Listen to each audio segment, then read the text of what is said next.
Thessaloniciens, chapitre 4.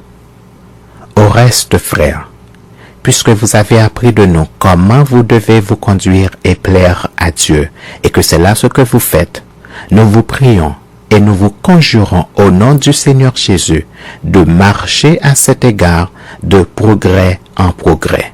Vous savez en effet quels préceptes nous vous avons donnés de la part du Seigneur Jésus. Ce que Dieu veut, c'est votre sanctification.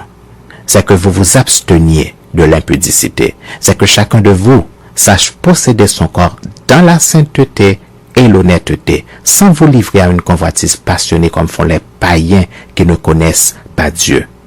C'est que personne n'use envers son frère de fraude et de cupidité dans les affaires, parce que le Seigneur tire vengeance de toutes ces choses, comme nous vous l'avons déjà dit et attesté, car Dieu ne nous a pas appelés à l'impureté, mais à la sanctification.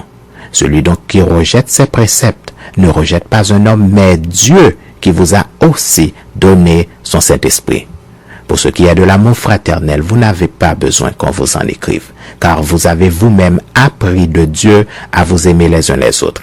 Et c'est aussi ce que vous faites envers tous les frères dans la Macédoine entière.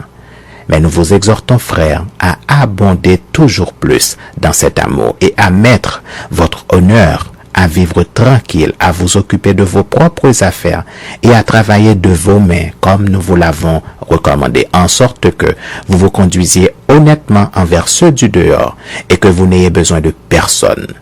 Nous ne voulons pas, frères, que vous soyez dans l'ignorance au sujet de ceux qui dorment, afin que vous ne vous affligez pas comme les autres qui n'ont point d'espérance.